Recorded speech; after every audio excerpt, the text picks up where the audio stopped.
इतकं ग्रेट काव्य आहे. आणि म्हणून असं वाटतं की पाडगावकर आले आणि त्यांनी आपली सांस्कृतिक इयत्ताच वाढवली. आपल्या रसिकतेचा पोतच त्यांनी इतका मुलायम केला की अशी गाणी हे थोडं मन हळवं करायला लागतं. मग आत्ता कसं होतं माहिती आहे का, की रिक्षावाला येतो गाण्यामध्ये.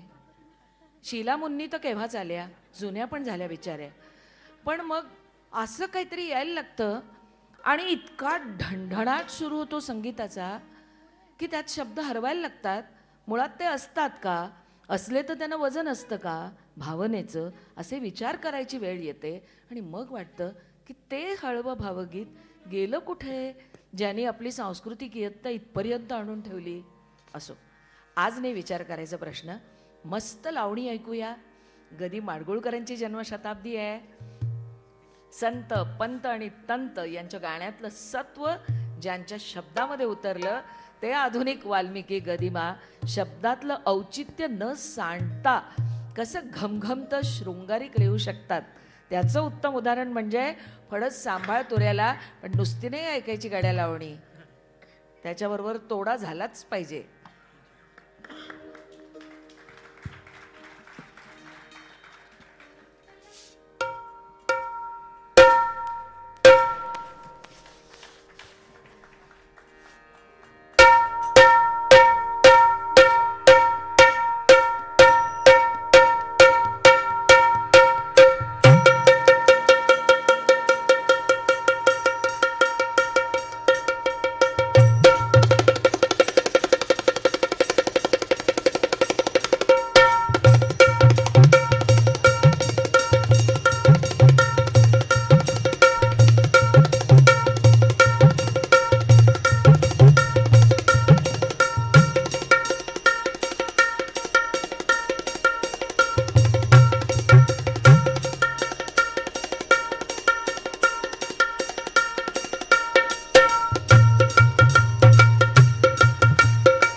तुझ्या उसाला लागल कोला, अग तुझ्या उसाला लागल कोला, फड सांभाळ तुऱ्या लाग आला, फड सांभाळ तुऱ्या लाग आला, तुझ्या उसाला लागल कोला, अग तुझ्या उसाला लागल कोला.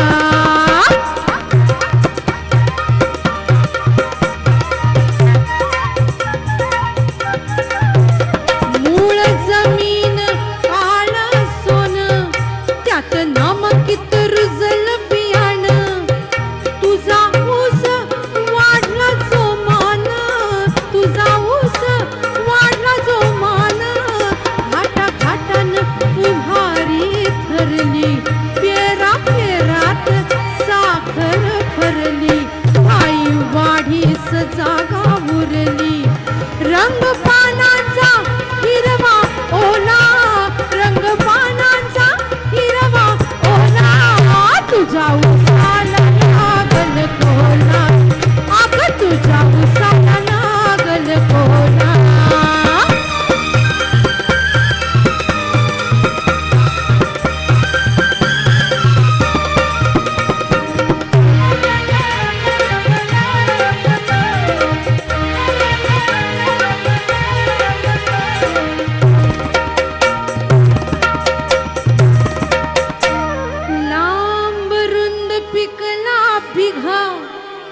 याची कुठवर येवशील निगा, सुरेख वस्तू म्हणजे आवातलं जगा, याला कुंपण घालशील किती, जात चोरांची लई भिकभती, आपली आपण धरावी भीती, अर्ध्या रात्री घालतील घाला, अर्ध्या रात्री घालतील घाला, तुझ्या उसाला लागल कोला, अग तुझ्या उसाला लागल कोला.